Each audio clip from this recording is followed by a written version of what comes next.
Hola a todos, buenas tardes. ¿Se escucha bien? Si alguien quiere sentir, no tengo a nadie en Buenas camarita, tardes, solo sí, se tengo escucha bien.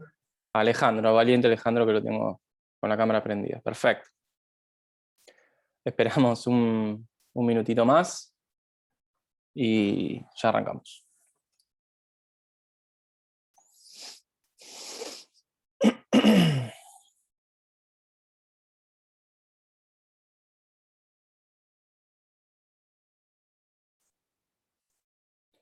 Bueno, para todos los que están presentes, hoy vamos a ver, viernes 28, y vamos a ver obligaciones de género, y si bien en el cronograma original les mencionaba que íbamos a ver divisibles o indivisibles, hoy vamos a trabajar obligaciones de hacer y de no hacer. Una idea de la doctora Fernández que me pareció muy buena por la conexión eh, temática que hay entre las obligaciones divisibles e indivisibles y lo que son las obligaciones de sujeto plural, que es en el campo donde la divisibilidad o la indivisibilidad tiene algún tipo de relevancia. Así que hoy vamos a ver género, hacer y no hacer, y alguna otra cosita. Bueno, se siguen sumando algunos más, esperamos un minuto nomás y arrancamos.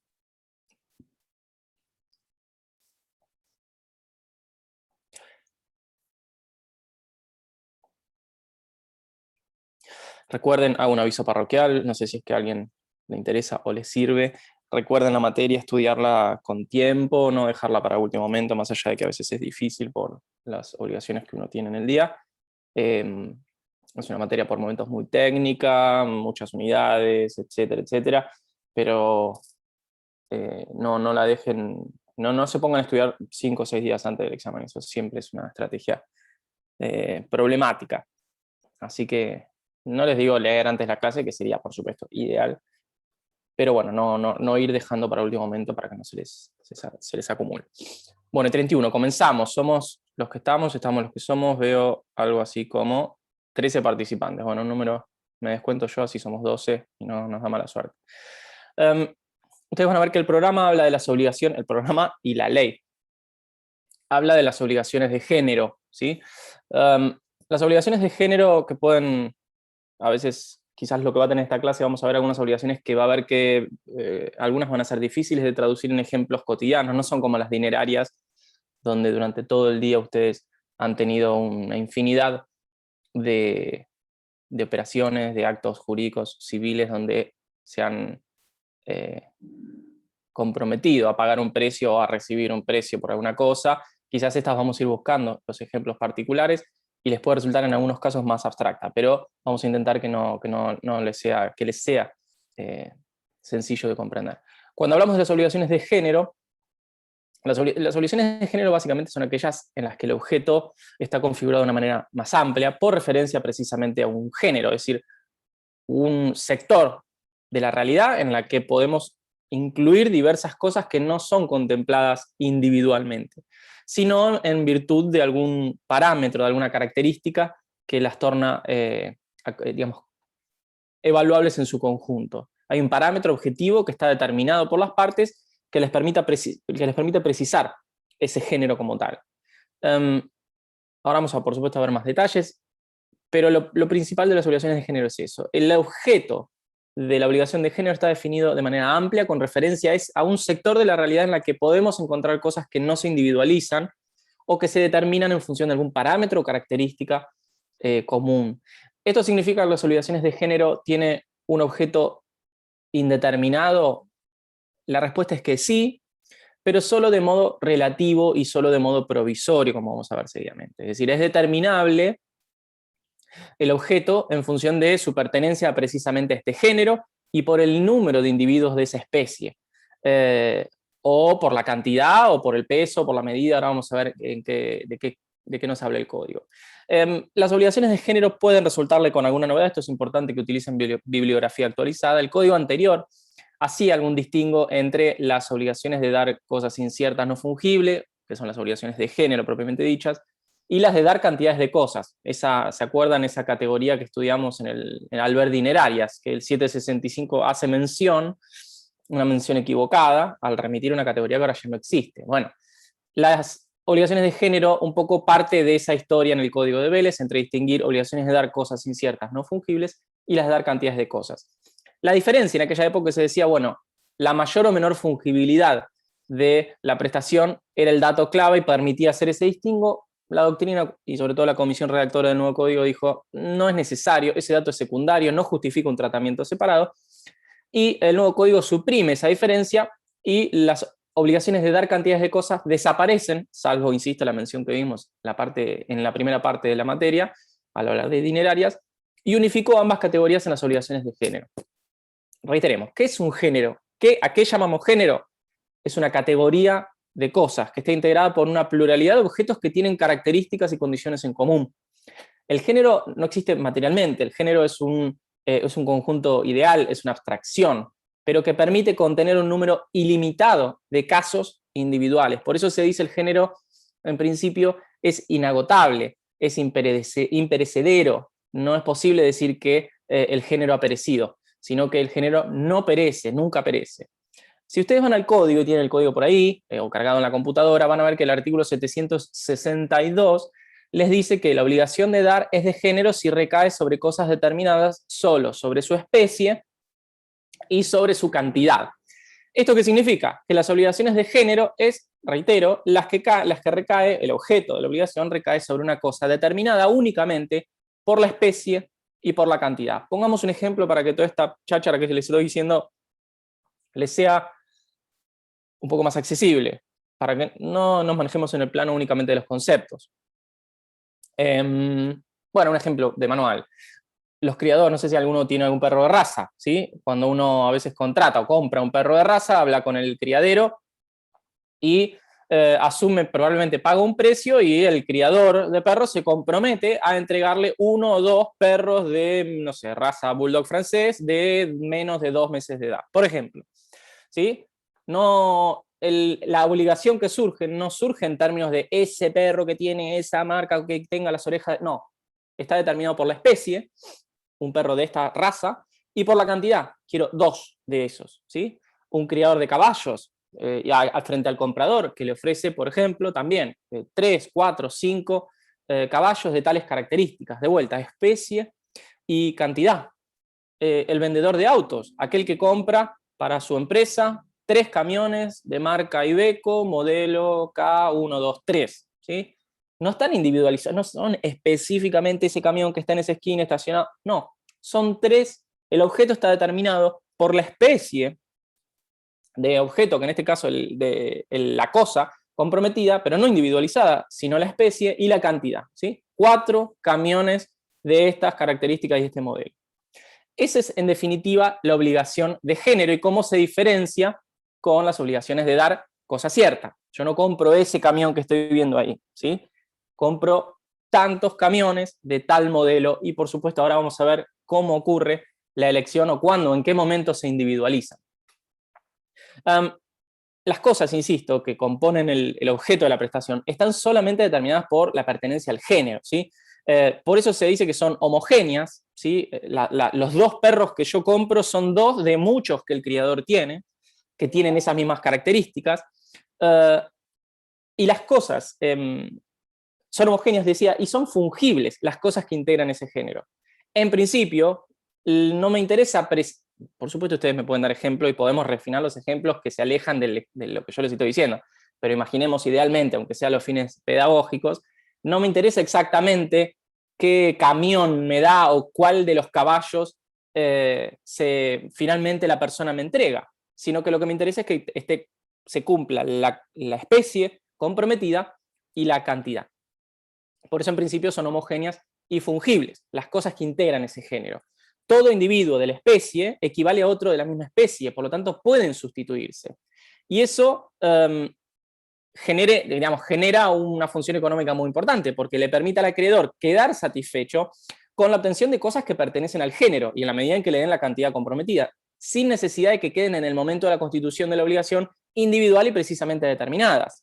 ¿Sí? Imagínense que quizás el que le vende los camiones no los tiene todos, quizás los tiene que encargar, quizás restan fabricarse. Entonces la obligación nace no con referencia a tal camión que tiene patente, chasis, número, no nace la obligación con la individualización de una cosa cierta, sino que la obligación se va un poquito más atrás, y de vuelta estamos en el ámbito de un género, donde la obligación nace con la prestación que implica una especie y una cantidad. Por eso decíamos el género nunca perece, como vamos a ver ahora, siempre esa persona puede conseguir otro camión de ese mismo modelo y en la cantidad comprometida. ¿Cuáles son los caracteres de lo que le acabo de decir? ¿Qué caracteres podemos extraer de este tipo de obligaciones? Lo primero, las obligaciones de género se caracterizan porque el objeto se efectúa o se determina teniendo en cuenta el género o especie. Acá puede haber una sinonimia, más allá de que alguien me puede decir con razón que son palabras distintas, pero me refiero al género o especie y el número de individuos, ¿sí?, de este género que tienen que ser entregados. La especie tiene que estar determinada al momento de nacer la obligación. Después la cantidad, algunos autores dicen, puede ser determinable con posterioridad, pero siempre hablamos de una especie y hablamos de una cantidad. El segundo carácter de esta obligación es que tienen que ser cosas fungibles, determinadas de vuelta, insisto, me van a escuchar reiterar, solo por la especie y por la cantidad. El tercer elemento es que hasta que no opere la individualización, que ahora vamos a ver de qué se trata, rige esta regla que yo les mencionaba de que el género no perece. Por lo tanto, el deudor no puede invocar la imposibilidad de pago. Después veremos cuándo puede invocarse o a partir de qué momento entra la potencial operatividad de ese escenario. Pero en la medida en que se mantenga la obligación de género como tal hasta la individualización, la idea del género no perece impide que el deudor no puede decir justo no tengo los 2 Bulldog francés y nunca los voy a tener. No tengo los 2 camiones de esa marca y modelo y no los voy a tener. ¿Por qué? Porque en el género, en cuanto estuvo comprometido, siempre existe, al no perecer y ser cosas no individualizadas, sino determinadas por la especie y la cantidad, siempre la persona puede obtenerlas o procurárselas de algún modo. Y finalmente, la cuarta nota característica de estas obligaciones es que una vez producida la individualización, extremo que ahora vamos a ver en unos minutos, la obligación sí pasa a ser de dar cosas ciertas, ¿sí? Una vez que ya las partes dicen, bueno, el camión que te voy a dar es ese que está ahí estacionado, a partir de ahí la obligación de género se transforma en una obligación de dar cosas ciertas. Es decir, tiene que entregarle ese camión y no otro. Esos 2 perritos que... Sí, perdón. Es la excepción que hablamos en el grupo que están ustedes del caso fortuito. No sé si recuerda que hubo una confusión y hablamos justamente de eso. La excepción sería en el caso... Correcto, vuelvo al punto anterior, cuando hablamos del que el género no perece, y esto también tiene que ver con dinerarias, no se puede invocar la imposibilidad de pago y por lo tanto antes de la individualización el deudor no puede invocar caso fortuito, ¿sí? Es correcto lo que decís, que ¿para qué micrófono? Solange, ¿puede ser? Sí, gracias.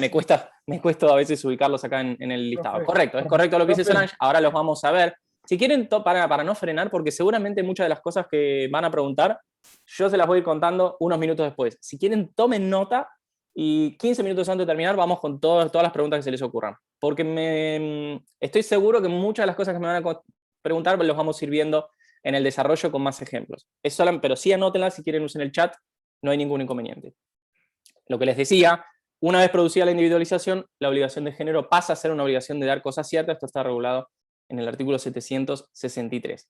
Una nota sobre la fungibilidad, porque ustedes se van a preguntar, yo cuando era estudiante me preguntaba, el género o la especie puede tener mayor o menor extensión según el caso particular. Por ejemplo, a mí no sé, yo toco la guitarra, me van a escuchar muchos ejemplos tontos de guitarras, constructores de guitarra o de cualquier instrumento musical. No es lo mismo decir que un luthier o un vendedor le adeuda 5 guitarras marca Fender a Tomás, a decir que le adeuda 5 guitarras marca Fender Stratocaster hechas en Norteamérica en una fecha entre 1997 y 2005. Es decir, la obligación de género puede, en algunos casos, estar determinado ese género, o como dice el artículo, esa especie, en mayor o menor, digamos, amplitud o precisión. Pero fíjense que en ambos casos existe siempre una indeterminación inicial que requiere la categoría y que no llega a ser absoluta. Por supuesto, la determinación de la cosa individual va a llegar al momento en que la cosa debe entregarse, pero la obligación de género no deja de ser tal, más allá de que en uno u otro supuesto la obligación pueda estar más o menos ajustada a esa especie. Porque ustedes me pueden decir, pero si yo voy con mi hija y mi hija me dice que el bulldog francés lo quiere de color cremita y no negros, entonces ya como que vamos achicando cada vez más el género. Por supuesto, y eso tiene que ver con la fungibilidad, ese género o esa especie puede estar, digamos, admite cierta modulación y puede ser más definido o menos definido. Pero la nota característica es esa indeterminación inicial y la posterior individualización, que ahora vamos a ver de qué se trata. De lo que les acabo de decir, algunos autores dicen, bueno, en algunos casos hablamos de una fungibilidad indiscutible o perfecta, dicen, por ejemplo, una obligación de entregar 300 kilos de trigo, no sé, o 3 quintales de trigo. No importa cuáles son fungibles enteramente entre sí, no hay ningún tipo de diferencia. Otros dicen, al margen de esta fungibilidad perfecta, existe una fungibilidad imperfecta, donde pueden existir diferencias de algún tipo entre los individuos de la especie designada, ¿sí? Por ejemplo, entre 3 caballos, quizás alguno no tiene las mismas características que el otro, por lo que debe entenderse que, por voluntad de las partes, que todos ellos integran el mismo género, ¿sí? Por eso, esto a veces, buscar ejemplos puede ser no problemático, hay que buscarlos siempre, pero hay que ir adaptando, digamos, los conceptos a los ejemplos. El género puede ser definido, digamos, insisto, con mayor o menor precisión, pero mientras no pierda las características que les mencionamos, se mantiene la naturaleza. Ahora, ¿qué es la individualización? Y acá aparece el punto más importante, porque por supuesto, en algún momento los perros se reciben, el camión se los va a retirar y uno se los lleva andando. Fíjense el artículo 762, segundo párrafo, si ustedes lo tienen ahí a mano, dice, las cosas debidas en la obligación de género deben ser individualizadas. En algún momento hay que individualizarlas, porque algo hay que entregar. La elección, dice, y esto es importante, corresponde al deudor, es decir, al que tiene que entregar la cosa, salvo que, por supuesto, las partes hagan un pacto en contrario. Y finalmente ahora dice algo de la elección sobre calidad media, que ya lo vamos a ver. La individualización, ¿qué es? Es el acto por el cual se individualiza y determina el objeto de la obligación. De alguna manera, las obligaciones de género tienen como 2 tramos en su vida. La obligación de género, propiamente dicho, y luego de la individualización, la obligación que pasa a ser de dar cosa cierta. Esa es la elección, la individualización de la cosa. Es un acto unilateral que puede emanar del deudor, como dice la ley, en principio le corresponde al deudor, o puede corresponderle al acreedor, si las partes así lo acuerdan. En este punto, recuerden, todo esto es derecho supletorio, las partes pueden, al no haber orden público implicado, pueden hacer cualquier tipo de acuerdo en contrario. Producida la elección, opera lo que algunos autores llaman, con una palabra bastante extraña, concentración, es decir, la obligación pasa a ser de dar cosas ciertas. Esa palabra es medio confusa, lo que me interesa es que quede claro, que la obligación de género pasa a ser una obligación de dar cosas ciertas.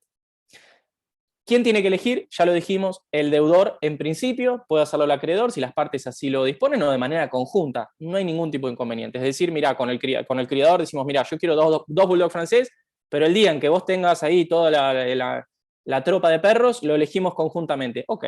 O, mira, yo te voy a vender 2 bulldog francés, pero el día en que te invito a mi quinta, los perros te los elijo yo, dice el deudor, como la ley lo autoriza. O pueden acordar que, mira, yo soy el que los compro, voy a venir con mi hija y la que va a señalar qué bulldog francés quiere va a ser mi hija. Se puede acordar en la modalidad que quiera. Una vez producida la individualización, ese perro y ese perro, la obligación de género pasa a ser de dar cosa cierta. Eso es lo más importante. ¿Cuál es el límite al derecho de elección? El límite, en la última parte dice que la elección debe recaer sobre cosa de calidad media y puede ser hecha mediante manifestación de voluntad expresa o tácita. ¿Esto qué significa? Que como este bolsón, digamos, de cosas individuales, pero que son comprendidas como una abstracciones, todo lo que queda comprendido en el género puede ser expresado de manera más o menos amplia, como les decía. La regla lo que dice es que la elección tiene que ser sobre la calidad media. No puede elegir el deudor, se dice, ni la mejor ni la peor. La buena fe brinda una pauta que la elección tiene que ser sobre el de calidad media. Esto, y acá tengo que hacer una advertencia, esto no opera en las llamadas obligaciones de género limitado, que son las del 785, perdón, que las vamos a ver la semana que viene. Pero tomen esta nota. El límite que establece el artículo que venimos comentando, que es el 762, es que la elección debe recaer sobre cosa de calidad media. No puede elegirse ni el mejor ni el peor. Tiene que ser hecha con buena fe y tiene que, digamos, de alguna manera elegir la muestra del género sin irse a la situación excepcional, ni por supuesto que el deudor le pretenda imponer la que es la peor o la menos representativa, ¿sí? No quiero hacer un ejemplo espantoso, pero se imaginan que de todos los perros que tiene el criador, la ley le habilitaría que el acreedor diga, no me entregues ese que estás eligiendo, que lo veo que está, no sé, tosiendo, le cuesta respirar, y una de las patitas no le funciona bien, por dar un ejemplo. Estoy haciendo un ejemplo horrible porque involucra animales, pero quiero tratar de llevárselos a un ejemplo bien práctico para que les quede. De hecho, el ejemplo es tan feo que capaz no se lo olvidan más. Perdón. Pero sería un ejemplo bastante gráfico de la idea de elección sobre la calidad media, es decir, el promedio, uno que represente bien a la totalidad del género. ¿Cómo y cuándo se realiza la elección? Bueno, la verdad es que el código no dice mucho. Sobre el tiempo el código no dice, habrá que estarse a lo que la voluntad de las partes decidan, sino a la naturaleza de y las circunstancias de la obligación.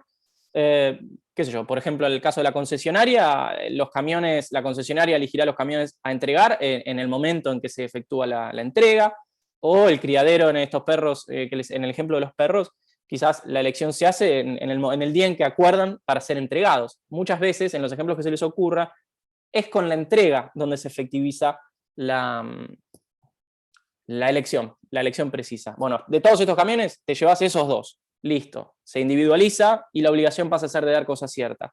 De todos estos perros, te llevas esos tres, listo. A partir de ahí opera la elección y lo que hacen es hacerlo de acuerdo a lo que las partes establecen. ¿Cuáles son? Y acá se vincula con lo que decía recién Solange.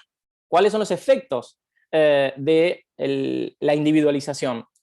Y acá, de vuelta, volvemos a la vida de la obligación de género. En el periodo anterior, si quieren ubicarse en el código, artículo 763, antes de la individualización de la cosa, el caso fortuito no libera al deudor. De vuelta, el género no perece. Se puede conseguir otro bulldog francés. Puede el concesionario conseguir otro camión de esa marca y modelo. Operada la elección, se aplican las reglas sobre las obligaciones de dar cosa cierta, ¿sí? Entonces ahí rige el sistema de riesgos propio de la obligación de dar. Esto es importante, insisto, antes de la elección el caso fortuito no libera al deudor porque el género no perece, siempre el deudor puede conseguir otro, el género es inagotable. Anoten con color, esta regla no aplica en las obligaciones de género ilimitado del 785. El viernes que viene me van a preguntar, ¿usted, Tomás, usted dijo? Sí, me voy a tomar nota para hacer todas las aclaraciones necesarias.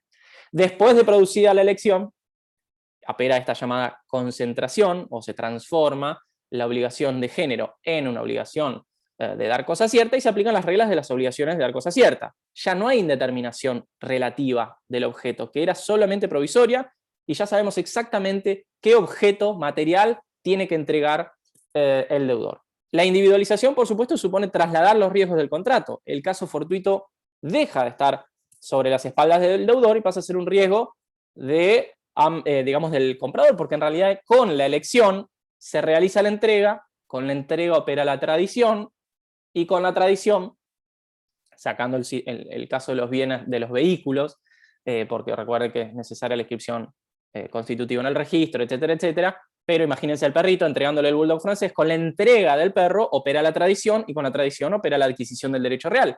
El señor o la señora que compró ese perro pasa a ser su dueña y por lo tanto las cosas crecen y perecen para ellas. Es decir, asume todos los riesgos y si se pierde, o si crece, no se me ocurre cómo crecería un perro, pero imaginemos, si ese perro de repente vale más, es un beneficio para su nuevo propietario, así que lo importante es que el caso fortuito ya deja de ser una carga que pesa sobre el deudor, ¿sí? Insisto, las obligaciones de género no tienen que reportarles más dificultades que estas. Recuerden, insisto, leer de bibliografía actualizada, porque si se van a Llambías o Rivera, las obras viejas, lean Rivera Crovi, que tiene una obra del nuevo Código Civil, estaban tratadas con las clasificaciones de Vélez que no se aplican necesariamente a esta clasificación, a la que trae el nuevo código. Vamos a las obligaciones de hacer. Las obligaciones de hacer también pueden parecerles, si se quiere, abstractas en su explicación o en su lectura, pero al igual que las dinerarias o de cualquiera, las obligaciones de hacer están repletas en absolutamente toda nuestra vida civil, sobre todo, no sé, si ven tele, si se conectan a internet, si utilizan los celulares, si se toman un colectivo, cuando hay colectivos, etcétera, etcétera, etcétera. ¿Qué son las obligaciones de hacer? Aunque el nombre es bastante explicativo. Las obligaciones de hacer son aquellas obligaciones en las que la prestación, que satisface el interés del acreedor, consiste en la realización de un hecho o de un servicio. Es decir, dice Llambías, es un compromiso positivo de energía, de trabajo, que está orientado a satisfacer el interés del acreedor. hay una idea, en las obligaciones de hacer hay una idea de actividad, que, digamos, implica modificar el estado de las cosas existentes a través de algo positivo, una conducta que es positiva del deudor. El deudor hace, valga la redundancia, realiza con su cuerpo algo, con su cuerpo, mente, etcétera, algo. Hay una conducta activa y positiva que modifica las cosas como estaban. ¿Por qué son importantes estas obligaciones? En realidad son importantes en la economía moderna porque son la base de muchísimos contratos. Todo, absolutamente cualquier tipo de servicio que se les ocurra, internet, teléfono, lo que sea, contratos de obra, bueno, por supuesto, contratos más técnicos como el mandato, contratos de depósito, contratos de transporte, cuando ustedes viajan, contratan para irse a Ezeiza e irse a un viaje, y hay una persona que tiene que, una firma, una compañía que tiene que proveerles un colectivo que los va a transportar de un lugar a otro en un momento determinado, etcétera, etcétera, etcétera. Las obligaciones de hacer, insisto, son muy importantes en la economía moderna y está bien que el código las haya regulado, y ahora vamos a ver también qué modificaciones tiene con relación a la legislación anterior. Tomamos un ejemplo monotemático. Tomás, imagínense que Carlos se obligó a construir, Carlos es un luthier, una guitarra para Carolina, que es guitarrista. Diego le tiene que pintar las paredes interiores de un departamento a Facundo. La empresa de telefonía Claro o Movistar se obligó a mantener en buen estado sus equipos para proveer un buen servicio a sus clientes. La empresa de transporte se comprometió a llevar a todo este cúmulo de pasajeros al aeropuerto de Ezeiza tal día y a tal hora. Todas obligaciones de hacer, todas obligaciones que implican un comportamiento activo en orden a realizar un hecho o un servicio. Ahora vamos a ver la diferencia. ¿Qué diferencia? Esto es importante. ¿Qué diferencias hay entre las obligaciones de hacer y las obligaciones de dar? En las obligaciones de dar, la nota característica es la entrega. Esto ya creo que las estudiaron, no me acuerdo si ya vieron obligaciones de dar o las tienen pendientes. Sí, ahí me asiente el único valiente que está Alejandro, que prendió la cámara. Cuando ustedes vieron las obligaciones de dar, la nota característica es la entrega de la cosa. En cambio, en las obligaciones de hacer, lo característico es la actividad, la ejecución de un cierto hecho, que sin que obste a que derivado de esa actividad puede en algunos casos estar digamos, complementado e incluso implicado una otra actividad como es la entrega de esa cosa. No sé si se entiende. Uno es la entrega, la nota característica, el otro es la actividad, que también puede ir en muchos casos acompañado de una entrega. Pero la nota característica es este elemento, la actividad, el comportamiento activo del deudor. Por ejemplo, yo les decía el ejemplo, no sé, Carlos se obligó a construir una guitarra para Carolina. Por supuesto, es importante la actividad, lo central es la actividad de Carlos como luthier construyendo con sus manos, con la madera, con su talento, con su oficio, un instrumento musical. Pero por supuesto que en este caso también hay una entrega de una obra final hacia Carolina. La entrega es evidentemente importante, pero la obligación, lo central, es la actividad de Carlos de construir ese instrumento. La segunda diferencia relevante que se me ocurrió mencionarles es que en las obligaciones de dar las prerrogativas son mucho más intensas y más fuertes que las prerrogativas que tiene el acreedor en las obligaciones de hacer, por una razón obvia. Y esto creo que lo vieron conmigo, no sé si en esta comisión o en otra. Yo a partir de esta parte solamente voy a dar clase en esta comisión, pero hasta la semana pasada estaba dando en varias comisiones. Lo vimos cuando vimos patrimonio como prenda común. ¿Recuerdan? La obligación, la responsabilidad en el derecho civil es siempre de tipo patrimonial, no es personal. Y esto es un dato muy relevante, porque en el cumplimiento de las obligaciones de dar, se puede ser perseguido a través de la fuerza pública, incluso con violencia, ¿sí? Si, no sé, vamos a tomarlo a Alejandro, de vuelta al valiente que está con la cámara, si Alejandro se comprometió si yo le presté una bicicleta, puede ser se lo presté gratuitamente, es lo que se llama un contrato de comodato, y se la reclamo y no me la quiere devolver, yo puedo ir a la justicia y solicitar el cumplimiento de ese contrato y solicitarle a Alejandro que me devuelva mi bicicleta. Y si no me la devuelve, yo más tarde o más temprano la sentencia que me dé la razón a mí va a implicar una intimación a que me la dé, y si no se cumple va a implicar una autorización del juez a que yo vaya con un oficial de justicia, con la fuerza pública, con un policía si es necesario, y si es necesario hay que tumbar la puerta, tumbaremos la puerta de su casa y agarraremos la bicicleta y nos la llevamos. Es decir, las prerrogativas del uso de la fuerza pública y la violencia son mucho más fuertes en las obligaciones de dar, que implican la obtención de la cosa, el desapoderamiento de modo compulsivo. Pero se imaginen que si Carlos no le hace la guitarra a Carolina, no puede ir un policía y pegarle, Carlos, hacele la guitarra. Por supuesto, en las obligaciones de hacer, como implican una actividad y no es posible ejercer violencia sobre el deudor, bueno, en este caso las soluciones que tiene el acreedor son menos intensas o tiene que buscar otros caminos para obtener el cumplimiento o directamente frente al incumplimiento para hacerse resarcir de los perjuicios que eso le genere. Sobre este punto vamos a volver en unos minutos sobre los efectos del cumplimiento y del incumplimiento. ¿Cuáles son los diferentes tipos de prestaciones que prevé la ley para las obligaciones de hacer? Dos tipos hay, en principio. Primero, las prestaciones, hay dos clasificaciones centrales, no dos tipos, los tipos los vamos a ver ahora. Las primeras prestaciones pueden ser fungibles o pueden ser no fungibles. La prestación es fungible cuando se satisface con la realización de la actividad que el deudor debe con independencia de quién es el sujeto concreto que la realiza, ¿sí? El interés del acreedor hace foco en la actividad concreta, puntual, y es eventualmente secundario quién la hace, lo que significa que puede ser sustituido por un tercero.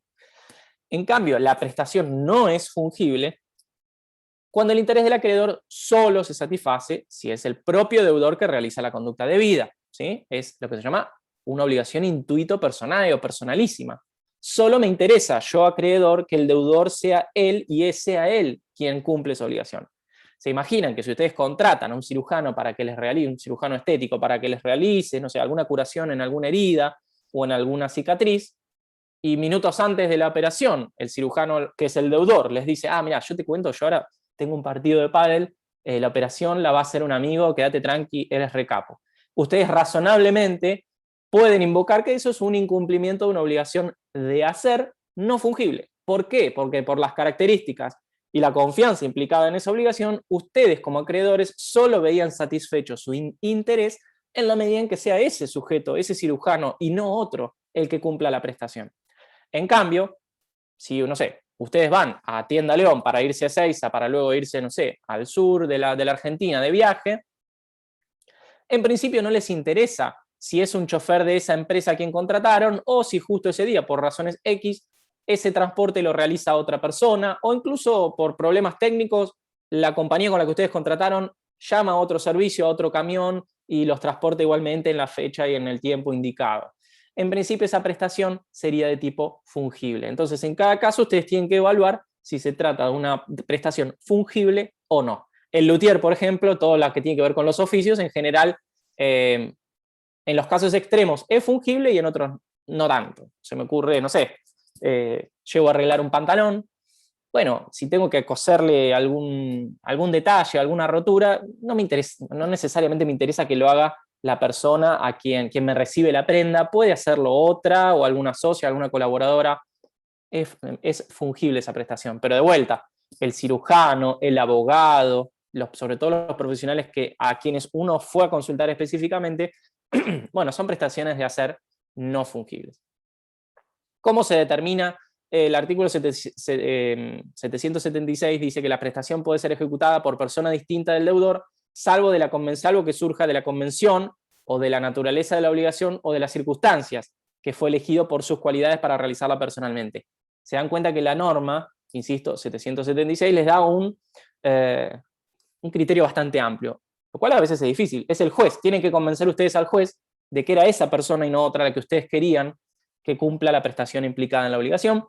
Lo único que la ley presume, lo dice la última parte del artículo, es que cuando se tratan de los contratos que suponen una confianza especial, algo muy propio del mandato, de las representaciones profesionales letradas, ni hablar de las cirugías y esos ejemplos médicos que les estoy diciendo, bueno, ahí la confianza especial ya la ley presume que era una obligación de tipo no fungible, insusceptible de ser cumplida por un tercero. ¿Cuáles son las consecuencias de la fungibilidad o no fungibilidad de la prestación? Anoté 3, se me ocurre, que es primero si la obligación admite cumplimiento por tercero, que es lo más importante. Si es fungible, se puede. A ver, están escribiendo en el grupo. Benjamín. Chicos, ¿ustedes me escuchan bien o se traba? Porque Benjamín pregunta si se escucha mal o trabado. Ok. Bueno, Benjamín, capaz tu conexión. Uy, qué pena. De todas maneras, Benjamín, Esto Sí, yo está escucho grabado. Ah, buenísimo. Sí, yo escucho bien, pero se me tildó 2 veces que se Ah, me bueno, fue la señal. dale. Mira, uno en YouTube a veces le gusta escuchar música o ver cosas más divertidas, pero por si algo, creo esto se graba y queda en YouTube por las dudas si querés anotar el minuto, el día de mañana, si surge alguna duda, lo podés revisar. ¿Dale? Dale, gracias. No, por favor. Bueno, les decía, consecuencia de la fungibilidad o no fungibilidad, si se admite el cumplimiento por terceros, si puede o no ser ejecutada por otro a costa del deudor, ahora vamos a ver esto en el ámbito del incumplimiento, y finalmente, si se extingue o no con la muerte del deudor. Se imaginan que si el cirujano fallece y viene, no van a venir los hijos a decirle, mirá, yo te opero, yo en realidad mi papá, yo veía House en la tele, algo entiendo de cirugía. No, se muere la persona y si se trata de una prestación no fungible, personalísima, por supuesto no puede ser cumplida se extingue por el fallecimiento del deudor. Dicho esto, vamos a la clasificación quizás más relevante que prevé la regulación de las obligaciones de hacer, que está en el artículo 773, cuya lectura les recomiendo mientras me escuchan y me ven si quieren. La obligación de hacer, dice la norma, es aquella cuyo objeto consiste en la prestación de un servicio o en la realización de un hecho, en el tiempo y en el modo acordado por las partes. Fíjense este distingo: un hecho o un servicio, realización de un hecho o prestación de un servicio. Acá el código se presenta como bastante moderno en relación al código de Vélez, lo cual es obvio, porque el código de Vélez hacía foco extremo, si se quiere, en algo muy propio de la época, que era la idea de el opus, la obra final, y la idea de la entrega de una obra, más vinculada a lo que es el hecho en sí mismo, pero el código se adapta a la modernidad y recepta y le da una regulación en la teoría general de las obligaciones a los servicios, ¿sí? No identifica el hacer como algo vinculado solamente a un producto final, algo muy propio del oficio, imagínense en la época de Vélez, sino contemplando este otro componente fundamental de la economía, que son los servicios, ¿sí?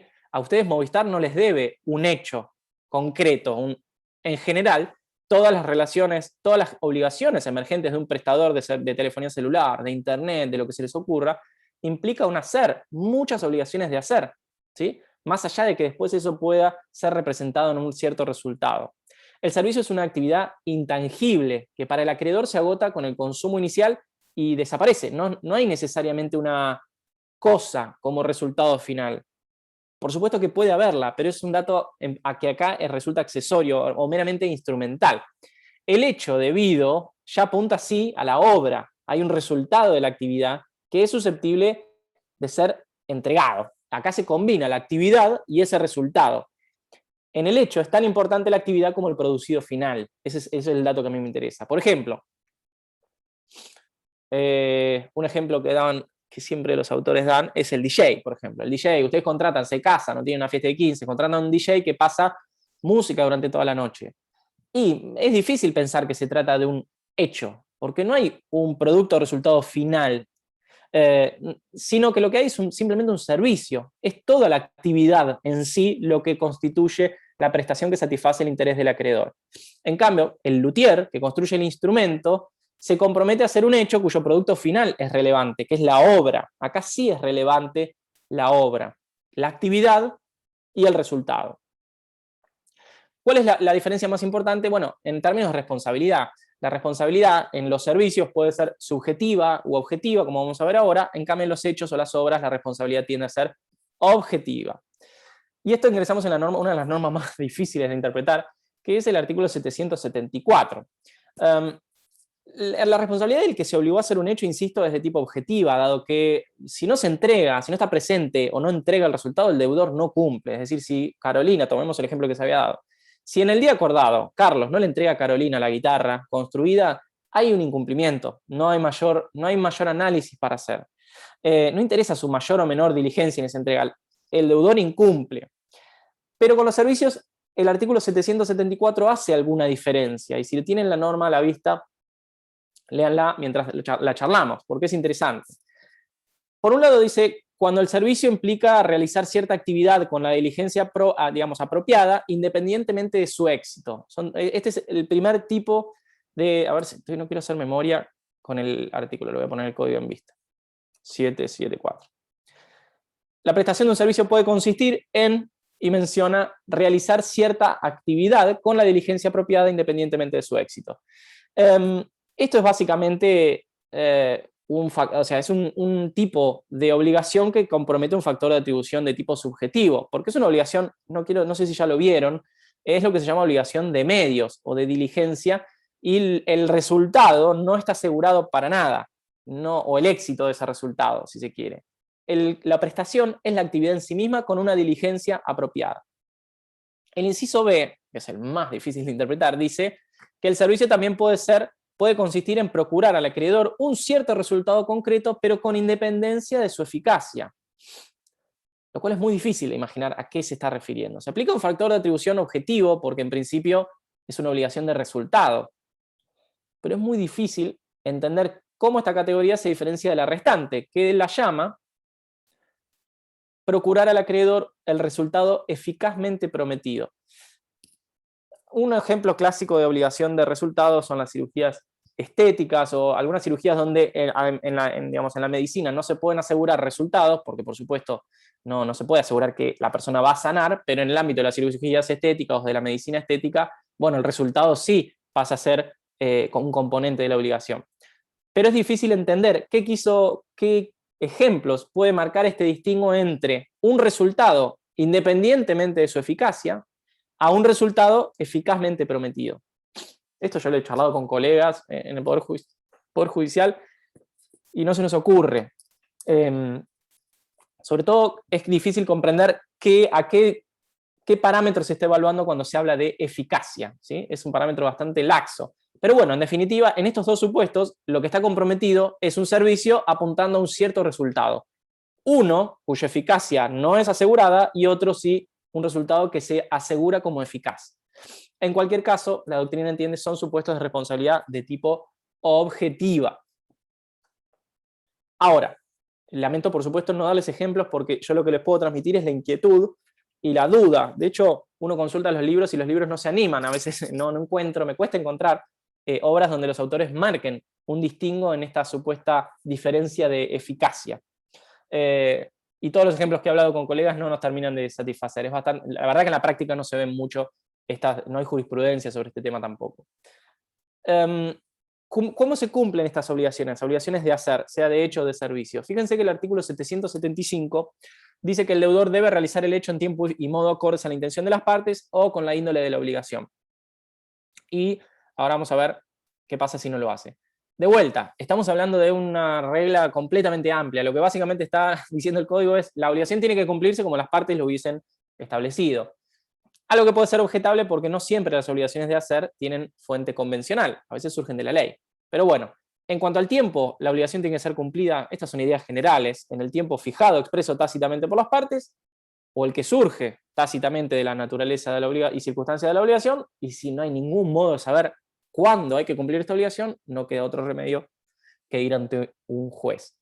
En cuanto al modo de cumplirla, de vuelta hay que estarse a los usos y las costumbres, a la buena fe. En el caso de los servicios, si hay, a las reglas que rigen la actividad, por ejemplo, no sé, la telefonía celular, internet, todos esos servicios tienen una regulación estatal muy intensa, así que seguramente en esas regulaciones hay pautas sobre cómo se cumplen, o habrá que estarse a las reglas o a los usos y costumbres del arte o del oficio en cuestión. Quizás en la herrería los herreros cumplen de un determinado modo, o quizás en otra práctica, en otro oficio se hace de una determinada manera.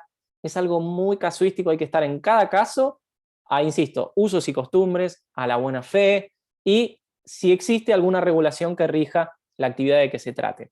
Cuando se trata de servicios que implican prestaciones aprehendidas por la normativa que protege los derechos del consumidor, por supuesto, la ley de defensa del consumidor va a resultar aplicable y va a brindar pautas seguramente muy estrictas para los proveedores, ¿sí? No podemos entrar ahora a analizar todo lo que dice la ley de defensa del consumidor en materia de servicios, pero establece pautas muy, muy importantes y estrictas en materia de interpretación, información, interpretación por supuesto más favorable siempre al consumidor, deberes de seguridad, deber de información, respeto de cláusulas convenidas, nulidad de cláusulas abusivas, etcétera, etcétera, etcétera. O sea, todo lo que son servicios donde se aplica la ley de defensa del consumidor, habrá que ir a esas normas antes que a lo que hayan fijado las partes, porque por supuesto ustedes no van a Movistar y discuten el contrato. Esto ya lo van a estudiar en otra parte de la materia y en contratos. La ley de defensa del consumidor en general trata contratos predispuestos, contratos de adhesión como los que ustedes celebran con, insisto, su prestador de internet, teléfono celular, absolutamente cualquier otro prestador de ese tipo. ¿Qué pasa si no se cumple? ¿Cuál es la sanción por el mal cumplimiento de la obligación de hacer? Que ahí vamos a la segunda parte del artículo que acabamos de leer. La parte final del artículo 775 dice que, a ver si lo pongo el código acá en mano, si lo hace de otra manera, dice, hablando de la obligación de hacer, la prestación se tiene por incumplida y el acreedor puede exigir la destrucción de lo mal hecho siempre que tal exigencia no sea abusiva.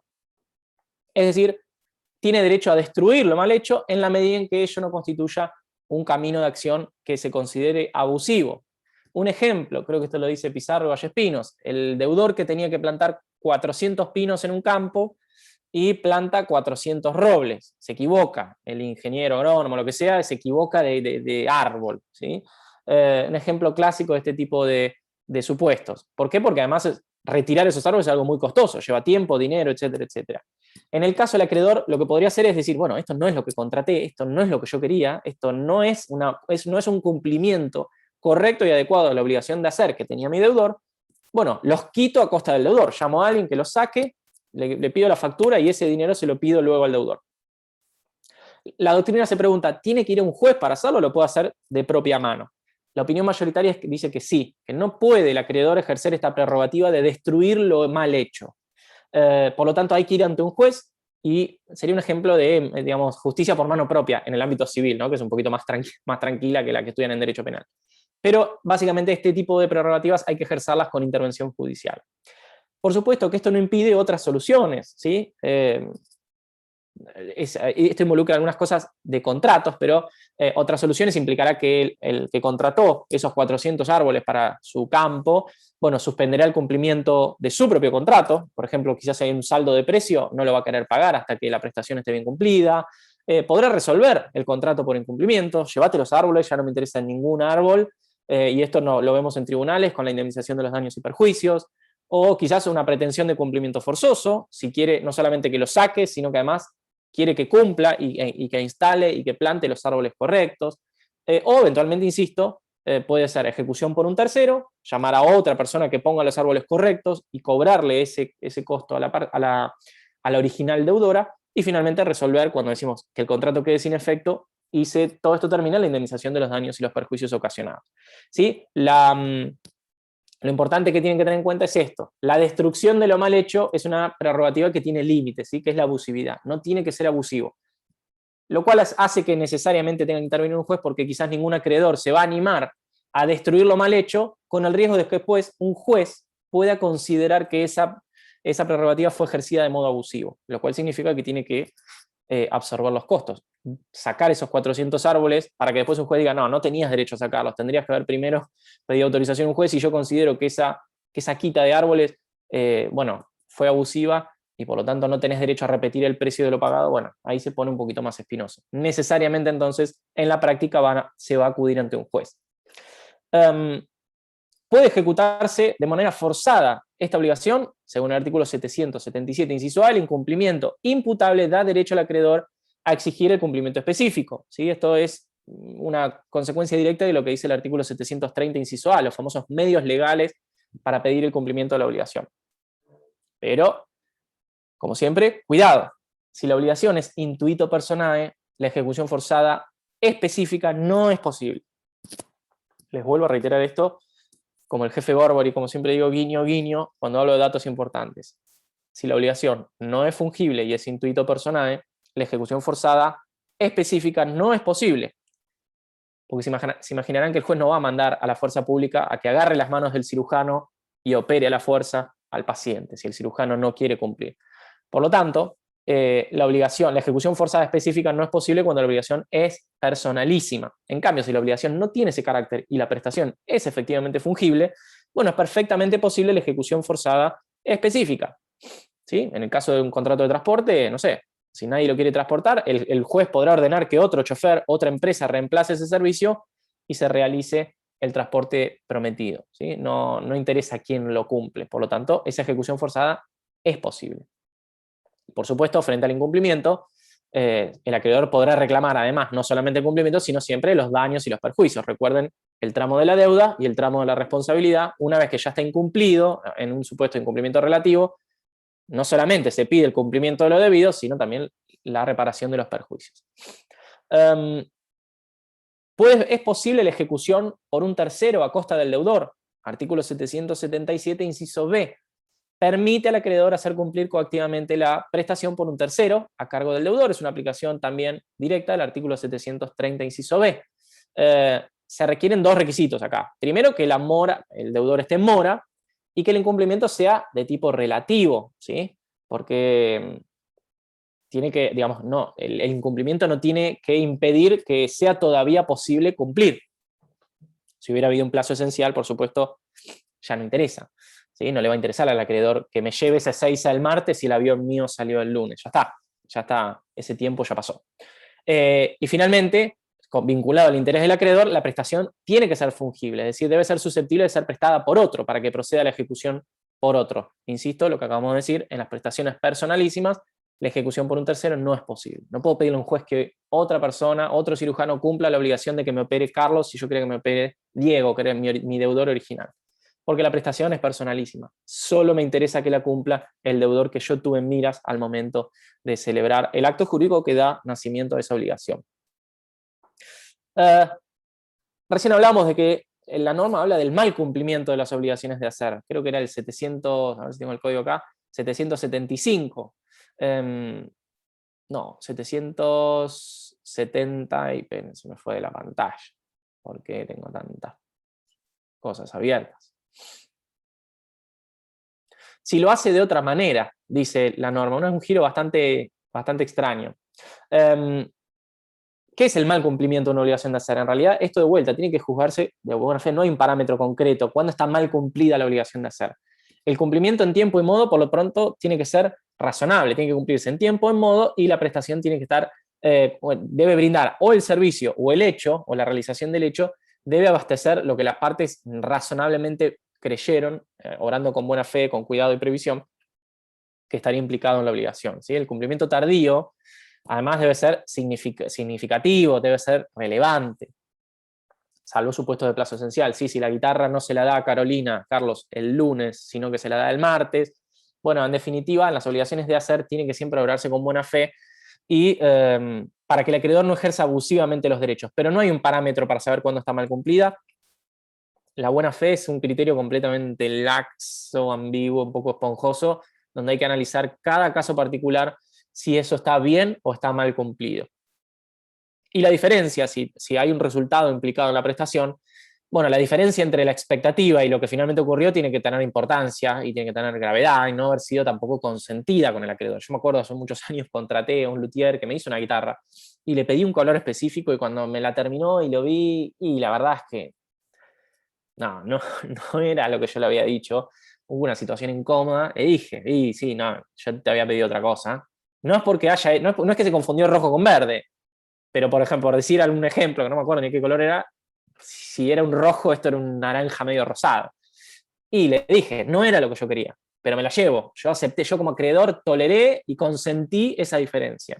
Pero quizás, si iba ante un juez y le tenía que decir, mire, yo quería una guitarra de este color, acá tengo los mensajes de WhatsApp, le pedí esto y el resultado que me dio es esto, bueno, quizás el juez, habría que haber convencido al juez para decir si esa diferencia entre lo prometido y lo que finalmente hizo es relevante. De vuelta, buena fe, analizar cada caso, los usos, las costumbres, etcétera. Los parámetros son muy abiertos. La ley no le da al juez, como esto es tan casuístico, no le da al juez una vara específica.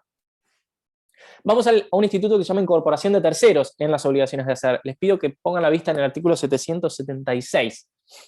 El artículo ese va a decir que la prestación puede ser ejecutada por una persona que no es el deudor, ¿sí? Salvo que de la convención, de la naturaleza de la obligación o de las circunstancias, resulte que fue elegido por sus cualidades para realizarla. Esta norma, que ya la habíamos mencionado hace un tiempito para hablar de la fungibilidad o no fungibilidad de la prestación, regula una hipótesis distinta a la del artículo 777. Cuando nosotros hablamos al artículo 777, hablamos de la posibilidad del acreedor para que frente al incumplimiento del deudor, obtener del tercero la prestación y repetir los gastos del deudor, ¿sí? Imagínense los árboles, es el derecho que tenía el acreedor para, frente al incumplimiento de que le fue instalado una raza, iba a decir, una especie de árbol distinta a la prometida, bueno, retirarlos, instalar la correcta y después repetir los gastos del deudor. Esta hipótesis del 776 habla de una situación que no se vincula con esa que les acabo de decir, con una prerrogativa del acreedor, sino del deudor. Acá la iniciativa del pago por un tercero no es del acreedor, sino que viene de una exigencia del propio deudor. O sea, es un acto espontáneo del deudor que decide pagar con una exigencia, con una prestación, con una actividad de un tercero. Es una modalidad con la que el deudor cumple que involucra a un tercero. La pregunta es si puede o no. La regla entonces que nos da la norma es si puede pagar por un tercero, salvo que no sea posible, básicamente sería la regla que nos dice la norma, que de la convención, de la naturaleza de la obligación o de las circunstancias que resulte que fue elegido por sus cualidades para realizarla personalmente. Llevo el ejemplo del árbol, yo no sé nada de árboles ni de paisajismo, así que quizás lo que digo es una brutalidad, si hay alguno que sabe de este tema les pido disculpas, pero imagínense que ustedes contrataron a una empresa que les instale, no sé, no digamos 400 porque nos da una idea de que somos dueños de media Patagonia, pero no, tenemos un terreno y queríamos que nos instale una serie de arbustos de una determinada especie. Bueno, quizás nosotros contratamos una empresa que el día que viene a cumplir termina llegando una camioneta con otra firma que cumple y dice, mira, tuvimos un inconveniente, nuestros empleados están todos con COVID, al final no te vamos a incumplir, contratamos a esta empresa que son muy buenos y te los van a instalar. Y yo como acreedor digo, sí, perfecto, en la medida en que los instalen en el lugar comprometido y que me interesa, yo me doy por satisfecho. La obligación de hacer está cumplida y el tercero, dada la naturaleza de esta obligación y las circunstancias que rodearon a nuestra relación, en este caso contractual, el deudor tiene derecho a pagar a través de la intervención de otro. Pero imagínense que no era una empresa de árboles, sino que yo contraté a un paisajista renombrado, al mejor paisajista de Latinoamérica, para que él venga y con sus propias manos me plante los arbustos de manera que queden perfectamente decorado mi jardín. En ese caso, se darán cuenta, ya no parece que mi interés como acreedor se vea satisfecho si ese paisajista me llama y me dice, ¿sabes qué? Tengo un torneo de pádel, yo no puedo faltar. Va a ir un sobrino mío que tiene una pala y te los va a instalar. Yo ahí más o menos le dije con una foto donde te los tiene que poner. En ese caso, ustedes advertirán, bueno, el deudor no puede hacerme eso de elegir e imponerme a un tercero para que cumpla la prestación porque, como dice el artículo, de la convención, de la naturaleza de la obligación o de las circunstancias de este tipo de relación, resulta que fue elegido el deudor por sus cualidades personales. Bueno, en ese caso, esta prerrogativa del deudor no es posible. Tiene que venir el paisajista y si no viene, incumple la obligación y se tiene que hacer cargo de las consecuencias que ese incumplimiento genere. ¿Se entiende esta diferencia? Trato de llevar los ejemplos para que no sea aburrido, pero capaz los ejemplos son un poco groseros, pero es para que se entiendan, ¿sí? Así que, insisto, la regla, en principio el deudor puede pagar por un tercero si son fungibles las prestaciones. Está legitimado para imponer esta solución al acreedor. No es esto una posibilidad si la prestación es intuito personal, si es personalísima. Ejecución por equivalente. ¿Puede ejecutarse por equivalente? Sí, por supuesto, si fracasa el cumplimiento específico de la prestación de hacer, el deudor puede el deudor pedir la reparación, el acreedor puede pedir la reparación de los daños y los perjuicios. Esto es una modalidad, una aplicación de las reglas generales del incumplimiento obligacional. Y en materia de incumplimiento no imputable, también rigen, finalmente, y acá vamos ya terminando, rigen los principios generales, ¿sí? 955, 1267, etc. Si la imposibilidad de pago no es imputable al deudor, la obligación se extingue sin responsabilidad. Si la imposibilidad es imputable, por supuesto las consecuencias serán otras. Hay un ejemplo muy interesante que dan, creo que es Pizarro, no sé si Alterini en la obra, no me acuerdo. Si esto lo estudié en la facultad, o estoy pensando en obras que leí después, el caso de el deudor que se obligó a demoler una casa antigua y después, por normas municipales de protección a la arquitectura de una ciudad, esa demolición se torna prohibida. Bueno, en ese caso es un incumplimiento que no es imputable al deudor y la obligación queda extinguida, ¿sí? El deudor eventualmente devolverá lo que se le pagó y nada más, ninguna de las partes tiene responsabilidad. Pero en definitiva, lo que quiero decirles es que en materia de incumplimiento no imputable rige todo lo que ustedes ya estudiaron en materia de imposibilidad de pago. Van a ver ustedes que en el programa dice la obligación de escriturar como una obligación de hacer específica. o no lo dice, pero les aclaro, es una obligación de hacer la obligación de escriturar.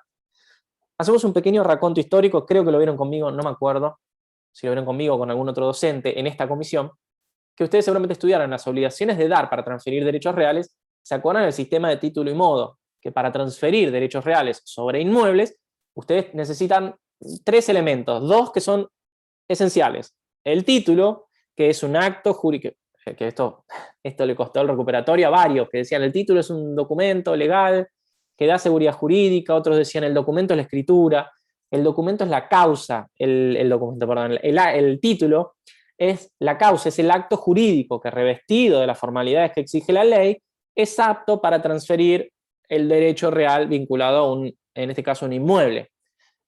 Las formalidades exigidas por la ley es precisamente la escritura pública, ¿sí? Ustedes no pueden donar, no pueden vender una casa si no es a través de una escritura pública.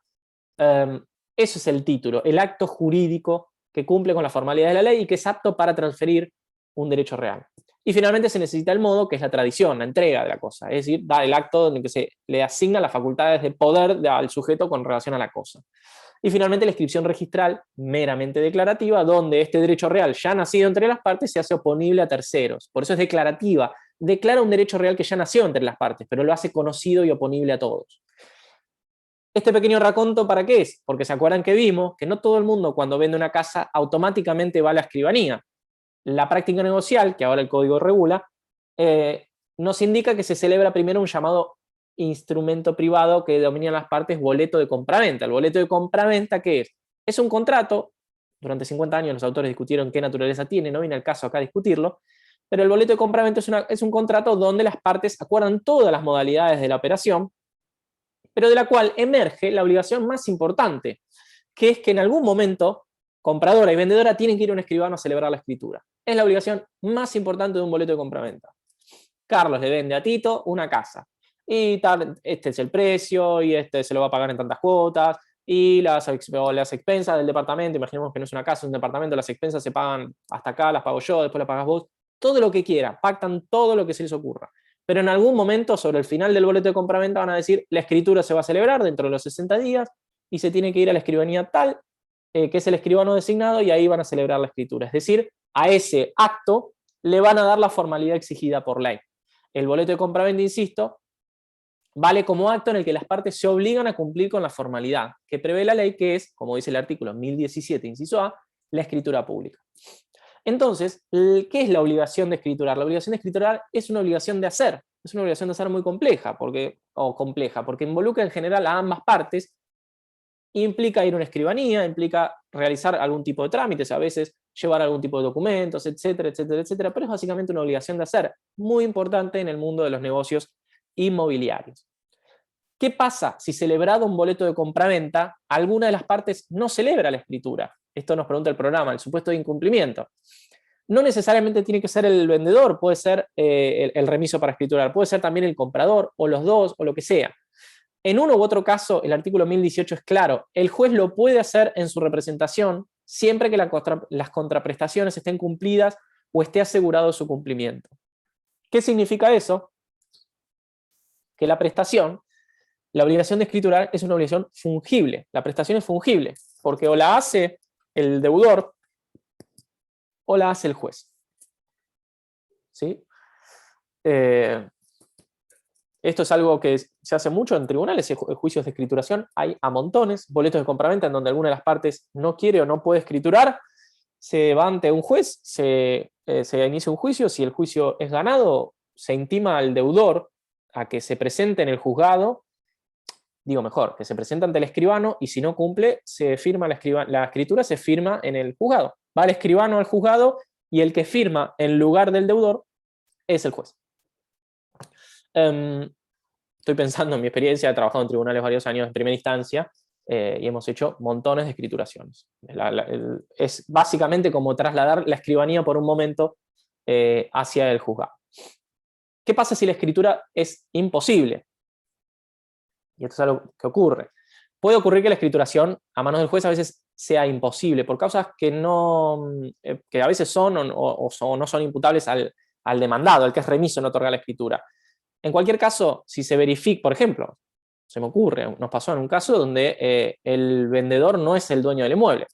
Surge el boleto de compraventa que A le vende a B, pero cuando hay que escriturar y se pide un informe de dominio al registro, surge que el dueño del inmueble no es A.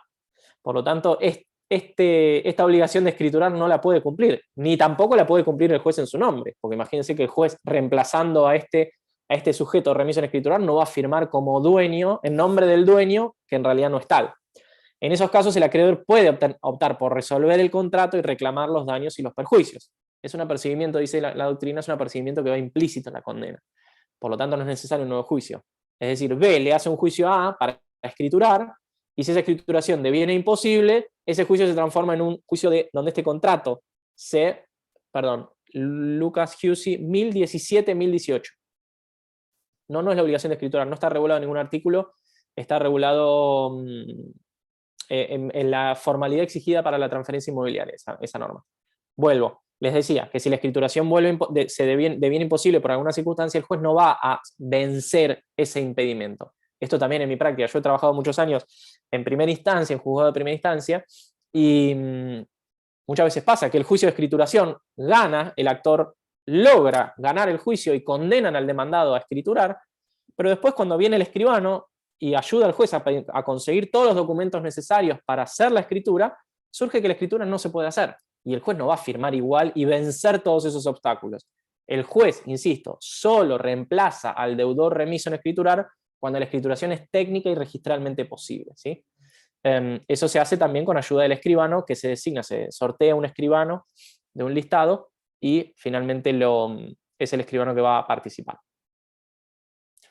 ¿Se entiende hasta acá la obligación de escriturar? Hay muchas otras obligaciones complejas, obligación de rendir cuentas, hay un montón de obligaciones de hacer muy importantes que están muy vinculadas a tipos de contrato en particular. Yo creo que el programa de la materia está bien hecho porque no aborda todas, porque algunas las van a estudiar el semestre, creo que si el programa sigue normal, Civil 3 debe seguir siendo contratos, las van a estudiar el semestre que viene. Pero la obligación de escritura es muy importante porque se vincula con un negocio que es muy frecuente en la práctica. Bueno, ahora no hay pocas ventas inmobiliarias, pocas operaciones inmobiliarias, pero es una obligación muy relevante, y en los juzgados civiles y comerciales tramitan muchos juicios de escrituración. Juicios donde dos partes que celebraron un boleto, esa escritura que debía celebrarse para sanear este problema de forma de un instrumento privado que tienen que pasarlo a un instrumento público, ese pasaje no lo hace. Alguna de las partes se remisa en hacerlo. Y también, como les digo, muchas veces eso termina con el juez celebrando la escritura en nombre del deudor, porque la prestación, Profe. como les dije, sí, ahí voy, es fungible, pero en otros casos, y he visto, por desgracia, personas que son defraudadas en sus derechos, se encuentran con la desgracia que no pueden obtener la escritura. Sí, ¿quién habló por ahí que no escuché? Sí, yo, Ramiro. Si la Ramiro. obligación de escritura se torna imposible, el Sí. acreedor, ¿qué es lo que puede hacer? El acreedor, si la obligación de escriturar se torna imposible, lo que va a hacer es, digamos, el juicio, esto imaginemos que ya hay un reclamo judicializado. Perdón, voy a cerrar acá que tengo algo que me está haciendo ruido. Y me desconcentra, ahí está. Si la obligación se torna imposible, básicamente lo que va a hacer es resolver el contrato. El acreedor va a considerar resuelto el contrato. No quiero entrar en detalles sobre qué es dar por resuelto un contrato, pero básicamente es dejar, muy livianamente me ve un profesor de contrato y me mata, dejar sin efecto el contrato en virtud de este incumplimiento, y el juicio pasa a transformarse en definir los daños y los perjuicios que tiene derecho a cobrar el acreedor, ¿sí? Es como que no se tiene que hacer, esto se discutió un montón, algunos decían, no, tiene que hacer un nuevo juicio. No, el juicio de escrituración lo gana, pero el juez le dice, no, mira, lo siento, no puedo escriturar porque acá el escribano me dice que la casa no es del que te la vendió, porque pasa esto, pasa lo otro. Bueno, el acreedor va a decir, listo, dejo sin efecto este contrato, pero le pido por favor que defina cuáles son los daños y los perjuicios que me generó. ¿Se entiende? Es como que el juicio cambia su objeto y obtiene una solución para que el acreedor no se vaya con las manos vacías, ¿sí? Bien, muchas gracias. Dale, perdón, que estoy apagando esto porque hace ruido y me desconcentro. Seguimos. Espera que se me fueron las... Igual digo las caras, e insisto, pobre Alejandro es el único que tiene. Pero veo algunas fotos también. Hay uno con un perrito, Facundo, Adrián y Solange también con fotos. Bien. Obligaciones de no hacer. Vamos un poco a lo que sería el opuesto, digamos. A veces uno se compromete a hacer cosas y a veces uno se compromete o la obligación impone obligaciones de no hacer. ¿Qué son básicamente las obligaciones de no hacer? Son obligaciones donde el objeto, la prestación comprometida, consiste en una conducta negativa. Por eso se las llama obligaciones negativas. Es una omisión o un tolerar. Esa omisión puede consistir en la no realización de actos materiales o de actos jurídicos. Lo importante es que hay una omisión. El deudor cumple no haciendo algo, ¿sí? Esto es una respuesta que todos dieron mal cuando hablaban del pago, de la prueba del pago, ¿sí? En la prueba del pago la obligación de no hacer es un supuesto de excepción. La carga de la prueba del pago en las obligaciones de no hacer le corresponde a aquel que invoca el incumplimiento, no a aquel que invoca el pago, ¿sí? Es el supuesto opuesto. Si ustedes tienen el código, les pido que pongan su mirada en el artículo 778, que van a ver que dice que la obligación, como les decía recién, es la que tiene por objeto una abstención del deudor o tolerar una actividad ajena, ¿sí? Y después va a hablar del incumplimiento, que lo mencionamos en unos minutos. Hay dos tipos de clases de obligaciones de no hacer, o dos clasificaciones. Por un lado, según su proyección o su duración temporal, las obligaciones de no hacer pueden ser instantáneas, o algunos llaman de tracto único, pero es una terminología bastante embole, confusa, instantáneas, ¿sí? Que es una prestación negativa que se agota en un acto o un instante, ¿sí? Por ejemplo, no sé, lo tomamos acá a Solange, que hizo una pregunta hace un rato. Solange se compromete a que el día 3 de abril de 2022, qué sé yo, no se va a presentar a un concurso para una ayudantía en la facultad, por ejemplo. ¿Por qué razón? Negociamos eso y ella se compromete a eso. Ella cumple, digo mejor, no haciendo eso que se comprometió en un momento puntual. Distintos son las obligaciones de no hacer, llamadas de tracto continuado o duraderas, ¿sí? Que no son instantáneas, sino que se proyectan en el tiempo. Por ejemplo, algo muy común en los contratos de franquicia, es lo que se llaman cláusulas de no competencia. Imaginemos que lo tomamos a Alejandro de vuelta, celebrando que es el único que tiene la cámara puesta. Alejandro es dueño de, no sé, un café, de una franquicia muy importante de cafeterías. Y yo quiero aprovechar esa marca y bueno, él vive en Buenos Aires, pero yo contrato a través de una franquicia, monto un local, Cafeterías Gallardo, que son muy famosas, me aseguran una cierta clientela, y me monto en Mar del Plata mi Cafetería Gallardo. Es una franquicia, ¿sí? Él cobrará un fee anual y él me impone cómo montar el café, cómo decorarlo, me da el café, tenemos un contrato de suministro, todo. Pero en todo contrato de ese tipo, de todo contrato de franquicia, Gallardo me va a obligar a mí a que si yo cierro Cafetería Gallardo en Mar del Plata, durante 5 años yo no puedo montar ninguna otra cafetería en Mar del Plata. O incluso a veces dicen en algún radio de Mar del Plata y la zona o lo que sea. ¿Qué significa? Que una vez finalizada nuestra relación negocial, imaginemos que le digo, mira Alejandro, hasta acá llegamos, yo ya no me cierran los números, lo que sea, voy a cerrar Café Gallardo Mar del Plata, listo, ok, nos damos la mano, nada tenemos más que reclamarlos, pero yo en virtud de ese contrato seguramente me comprometo a durante 5 años no montar un negocio de esas características. Esto está prácticamente en todos los contratos de franquicia. Entonces ahí no hablo de un cumplimiento que se da en un único momento, sino que es un cumplimiento constante y duradero, de tracto continuado, ¿sí? Mi no hacer, yo pago, entre comillas, durante 5 años, no haciendo lo que me obligué a no hacer frente a, en este caso, Alejandro, que es el dueño de la franquicia y acreedor de esta obligación. Si el día de mañana Alejandro viene por Mar del Plata, ahí está con su pareja y visitando, y me ve que yo tengo un cafecito en la zona Güemes, advertirá que en ese momento yo ya incumplí esa obligación y él podrá requerir las consecuencias legales que corresponden, que ahora vamos a ver, ¿sí? Esa sería la primera clasificación. Instantáneas, duraderas. La segunda clasificación es cuanto al tipo de omisión, por así decirlo. Es la entidad del hecho negativo comprometido en la obligación. Y ahí distinguimos. Bien, tenemos otra valiente que tiene cámara, la Solange. Vamos a seguir tomándola como ejemplo. Por un lado tenemos... que tengo internet muy inestable, pero ahora no pasa nada, no pasa para nada. que no se sienta solo. Gracias. Bien, gracias. Sí, pues yo en realidad le estoy hablando a una fotito. Acá hay uno que tiene unas luces, Adrián tiene unas luces nocturnas, otros ni siquiera, está el nombre, más frío. Pero no se preocupe, ustedes pongan el problema es que tenemos mal sí, por supuesto. servicio de internet. Sí, tal cual. Mirá, el problema es el mal servicio de internet. Hay un incumplimiento defectuoso de una Usted me obligación de figura hacer. que tiene conexión inestable. ¿En serio? Oh, caramba.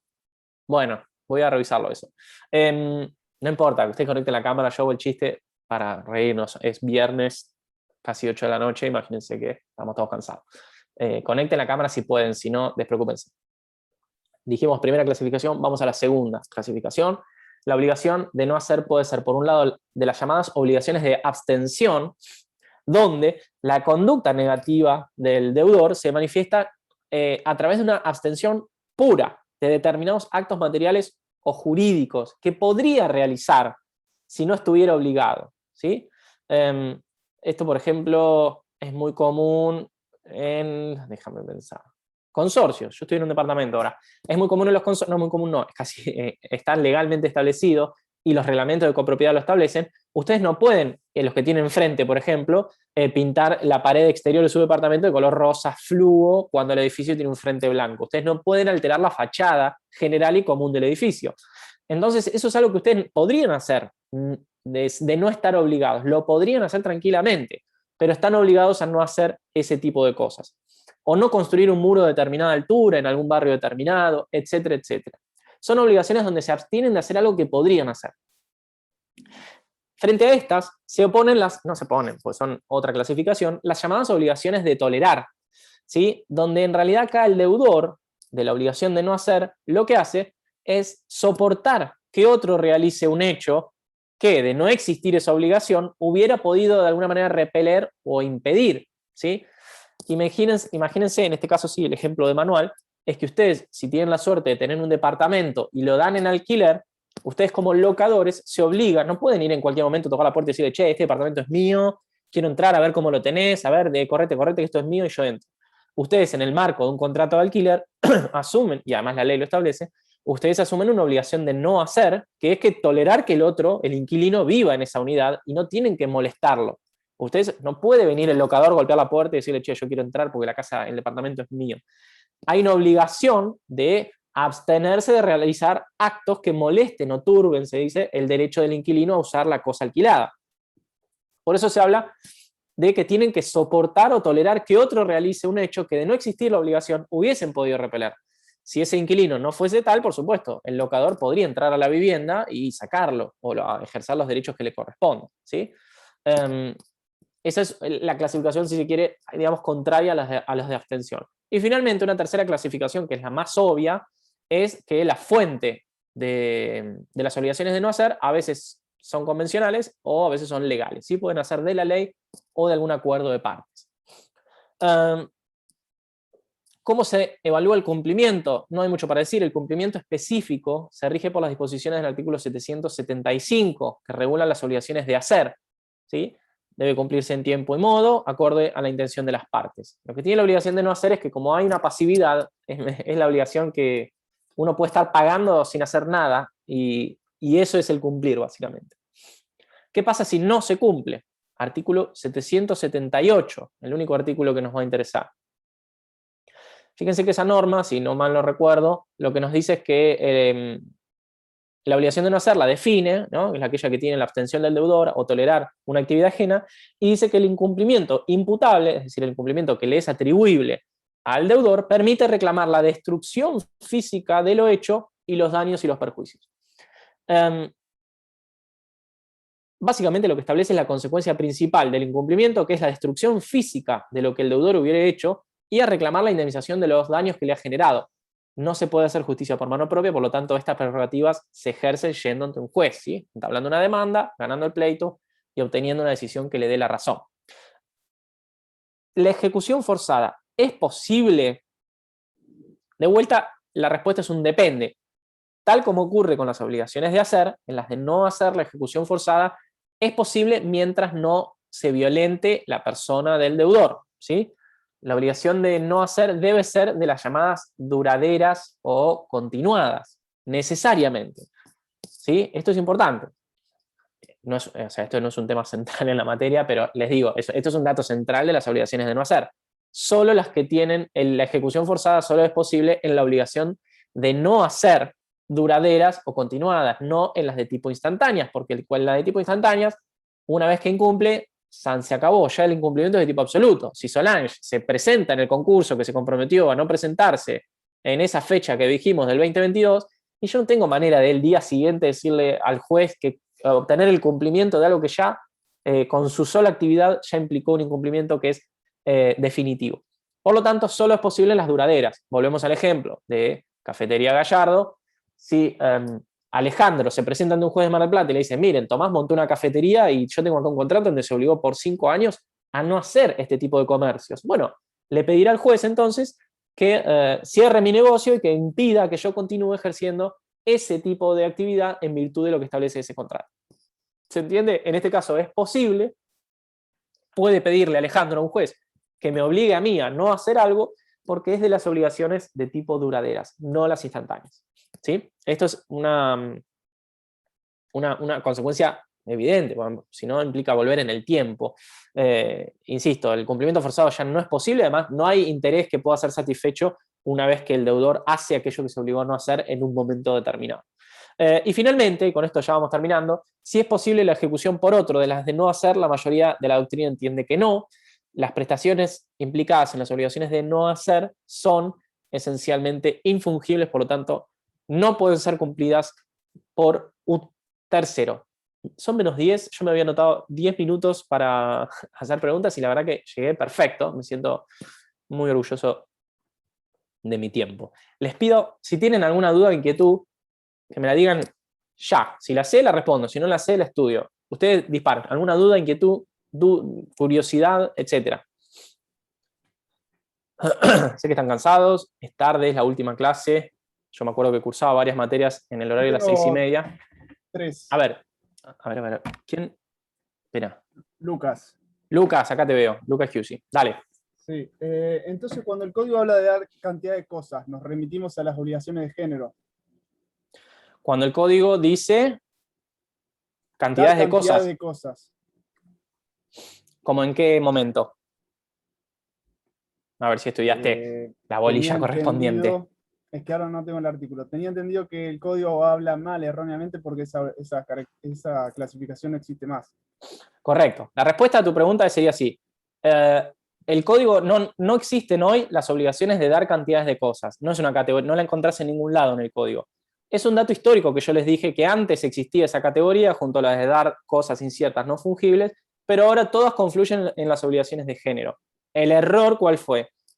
La comisión redactora que se creó por un decreto del año 2012 y que presentó el proyecto de Código Civil, tenía un artículo 765 para las obligaciones dinerarias que fue modificado por el Poder Ejecutivo y que contuvo una remisión incorrecta al hablar de las obligaciones de moneda extranjera o de que no sea curso legal en la República, como de dar de cantidades de cosas. Les quedó la redacción de Vélez, pero no repararon, y tampoco reparó ningún legislador en el Congreso, que esas obligaciones no existen más. Así que no, las remisiones a dar cantidades de cosas no hay que darle ninguna relevancia porque no es una remisión que va a ningún lado, va a una puerta que no abre o a una pared, no tiene utilidad. Pero está bien recordarlo. Esa remisión tiene una razón histórica, que es que el Poder Ejecutivo tomó la redacción que tenía el 622 viejo de Vélez Arfield previo a la ley de convertibilidad, pero ya no quiero marearlos sobre datos históricos. Igual la pregunta está bien. Perfecto. Otra con que el género no perece. Por ejemplo, una concesionaria se obliga a entregar Peugeot 206, que tengo entendido que ya no se hacen más Peugeot 206. Sí, está bien. Esto las concesionarias lo saben, ¿no? Obviamente lo saben, pero si no llegaran a saberlo, ¿sería un incumplimiento del deudor no imputable? Según cumplimiento del deudor no imputable, no. Lo que tienen las concesionarias, o lo que hace difícil los ejemplos con las concesionarias, es que se aplica la ley de defensa del consumidor en prácticamente todos los supuestos.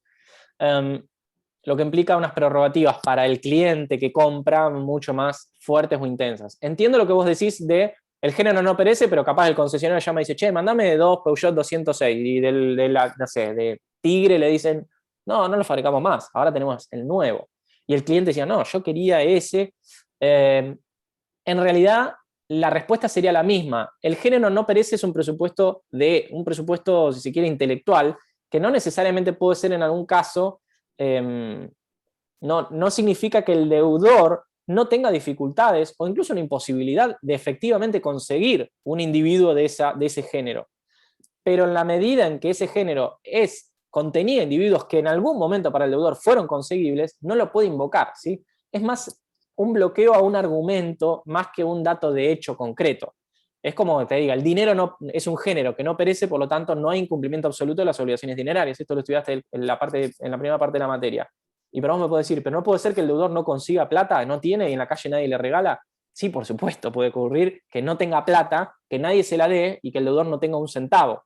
Pero el dinero, la posibilidad de conseguir ese dinero está. Se entiende que en lo mismo, cuando se compromete una especie o cantidad en una obligación de género, ese compromiso, al ser de género, hay que interpretar como que el deudor, en este caso el que asume la entrega y la ulterior individualización, tiene o va a poder tener, o asume la obligación sabiendo que va a poder tener esa cantidad de la especie comprometida. O lo que es lo mismo decir, asumirá las consecuencias de no conseguir digamos, lo comprometido. No sé si se entiende. Lo que importa es la consecuencia jurídica de su cumplimiento o incumplimiento, más allá de que efectivamente y en los hechos eso ocurra.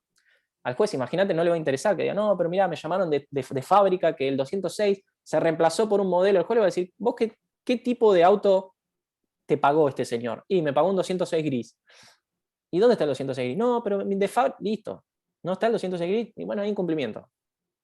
Lo que por supuesto no significa que alguien va a ir a juicio protestando que después le den un modelo mejor. Esto después son cosas de manual que después en los hechos terminan solucionándose de manera de no tener que ir a un juez para cada debate sobre la individualización. Pero la idea es que el género, como abstracción, siempre permite al deudor conseguir otro de aquello que se comprometió. Por eso eso es lo que caracteriza al género. No sé si se entendió, Lucas. No sé si Sí, perfecto. Y la última era en las obligaciones in título personae, tenemos como primera medida reclamar los daños y perjuicios. Espérate. ¿Cuáles obligaciones intuito personal? En el incumplimiento de las obligaciones. En las obligaciones de hacer, intuito personae. Sí, las intuito personae, el incumplimiento, y deriva así, necesariamente porque no podés cumplir por otro, no puede el deudor y no le interesa al acreedor. Ahí en eso están de acuerdo los dos. No puede el deudor imponerte un tercero, no te interesa a vos que te lo pague un tercero. Por lo tanto, eso redunda si el incumplimiento, ahí depende si el incumplimiento es relativo o es absoluto. Si el cirujano no te va a operar nunca jamás, ya no puede operarte nunca, o si el cirujano en algún momento te va a... te puede pero te puede operar en otra oportunidad, es decir, puede superar esa etapa, esa resistencia a cumplir y finalmente cumple. En cualquier caso, siempre vos tenés derecho a la indemnización de los daños y los perjuicios. Si vos, el cirujano, te tenía que operar en mayo, no quiere operarte en mayo, te incumple, pero te puede operar en septiembre, bueno, te operará en septiembre, pero vos tenés derecho a ser indemnizado por los perjuicios que te ocasionó que en lugar de mayo te haya cumplido 5 o 6 meses después. Si el cirujano te dice, mira, nunca jamás te voy a operar, no puedo por las razones que sea, bueno, ahí ya directamente tenés, por supuesto, el cumplimiento no es ya posible en el escenario, en el caso que estemos inventando, y vos como acreedor, como correctamente vos decís, esto termina en la indemnización de los perjuicios. Siempre que el incumplimiento le sea imputable, ¿sí? Si vino un tornado, le sacó el brazo, y bueno, no. Tiene que ser un incumplimiento que sea imputable al deudor. Bien, gracias. ¿Alguien tiene alguna otra duda? Gracias, Lucas, por tus dudas. Algo simple. En dale. el 776, en la última parte, que dice, esta elección se presume en los contratos que suponen una confianza especial. ¿A qué se refiere con confianza? Sí, es un giro bastante ambiguo, pero los contratos de confianza tienden a ser aquellos contratos en los que, por la naturaleza de la relación que hay entre las partes, se presume que el sujeto buscó a esa persona por cualidades que se vinculan con gestiones o actividades que implican una relación de cercanía, ¿cómo decirlo? O, no quiero usar la palabra, Laura Cipriano, mi profesor de Teoría General de Derecho, me decía, nunca definas con la misma palabra definir, pero con una confianza especial, voy a cometer el error. Por ejemplo, si vos tenés un problema, un juicio de familia que querés iniciar, tenés un reclamo, hacer o lo que sea, es importantísimo el abogado que elijas, porque el abogado le vas a confiar tu firma, le vas a confiar todos tus secretos familiares, le vas a confiar toda tu documentación recontra íntima,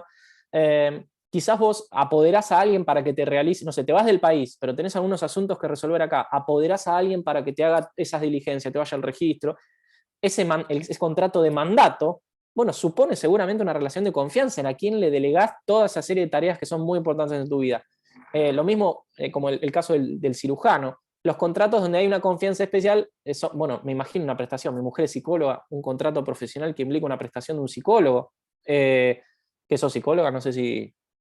Sos psicóloga, bueno, Solange, si sos psicóloga vos lo sabés. No se me ocurre un ejemplo más donde alguien te entregue a vos tantísima información. Entonces, por supuesto, vos no podrías a una sesión llamar a tu paciente y decirle, mira, yo tengo un torneo de pádel, tengo un torneo de pádel, hoy no puedo ir, pero ¿sabes qué? Mi colega Alejandro Gallardo es muy bueno, maneja conductual también como yo, te va a hacer unos test, pero tranca, vos contale todo a él que él después me lo cuente. No, eso es un contrato, ese contrato profesional es enteramente personalísimo y es un contrato de confianza. Entonces lo que la ley te dice es, en los contratos que suponen una confianza especial, se presume directamente que las prestaciones no son fungibles. Vos, Solange, jamás podrías hacer ninguna actividad de la psicología a través de otro colega. Nunca podrías presentar una pericia si sos perito el día de mañana, nunca podrías atender un paciente cuando en realidad ese paciente te llamó a vos y no a otra persona, etcétera, etcétera. Esos son los contratos de confianza. ¿Alguna duda más? No, por favor. ¿Alguna inquietud? Bueno, veo que no. Estudien, son las 20, es tarde. Yo me tengo que volver, estoy a 20 metros de mi casa, así que no quiero violar ninguna norma. Recuerden, empiecen a estudiar la materia con tiempo, empiecen a estudiarla anotando dudas, que hay clases de repaso frecuentes que pueden abastecer algunas inquietudes. Y cualquier duda, insisto, yo les dejo acá. Es más, a ver, esperen, hay un chat. Igual creo que ya lo dejé. Chatear. Y acá escribo, creo que lo vaya Marino Tomás. Si tienen alguna duda o inquietud, en la medida que puedo se las respondo lo antes posible, me escriben, y si no toman nota y al profesor que haga la clase de repaso seguramente se la puedo solucionar. A todos que tengan un buen fin de semana y a cuidarse. Gracias, buen fin de semana. Hasta luego. Adiós.